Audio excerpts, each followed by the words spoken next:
you talking about? You would take a person. Put your glasses back on. Well.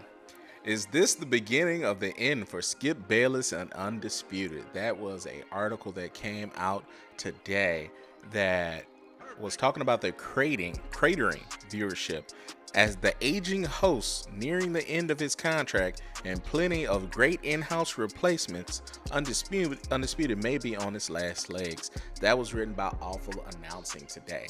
You combine that with the fact that Richard Sherman just got arrested for a DUI, and I'm not saying, look, we all got issues, we all got problems, but this isn't his only run-in with the police regarding some of the things that can alter your driving. Go ahead and Google it if you want. I'm not calling him Pat Mahomes' dad, but you might be close to it. With that being said, will Fox continue to roll the dice with Richard Sherman? If he's out, the end of Skip Bayless's contract, which he's getting paid $8 million a year, they struggle to get even 100,000 people to watch their show daily, while everybody else is doing fantastic, incredible numbers, including ESPN First Take, with our Unc Shannon Sharpe and Stephen A. Smith headlining those shows. He's even behind Nightcap, who on often nights goes live and has, if not the equivalent of those numbers, more than those numbers, when they have Richard Sherman, they have Keyshawn Johnson, and they have Skip Bayless, right? And Michael Irvin, excuse me, I want to exclude the playmaker. My bad, my brother. So with that being said, it ain't looking good for Undisputed. Then you look at Keyshawn's new podcast is doing well. His viral clips are going crazy.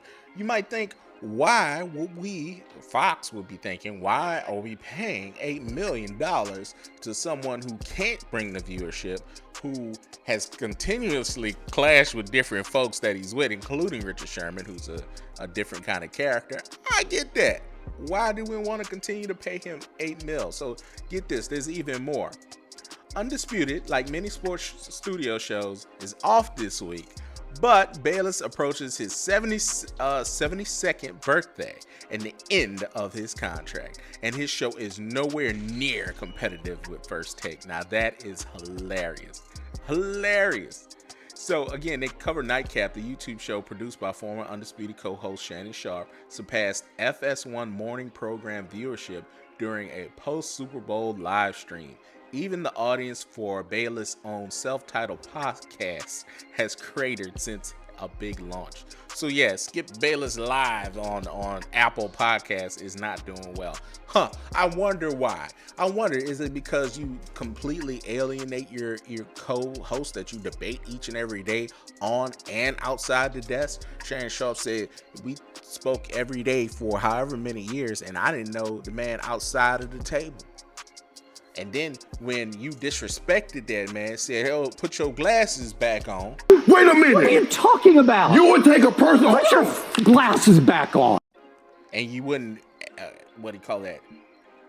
adhere to, hey, this guy's an NFL Hall of Famer. He knows what he's talking about. No, you wanted to demean him. And he said, okay, cool. Then on the low, as many people have said behind the scenes, you had a big heavy hand in Shannon's exit from Fox Sports 1. He wanted to continue Undisputed, but you said nah, and now got your ass at the end of a contract and you may not get renewed. Ain't that crazy? Isn't that crazy? And Shannon Sharpe everywhere you go, whether it's Club Shay, whether it's Nightcap, whether it's ESPN, he getting money all kind of ways. Man on private jet every time I turn around, and you in your basement throwing a Dak Prescott jersey in the trash can. I'm just saying. I mean, am I keeping it real or am I keeping it real? All right, bro. So maybe, I don't know, this is how you wanted your career to end, with three other individuals looking at you ready for you to start tripping. Hey, congratulations, Skip. You earned it. Heritage Sports.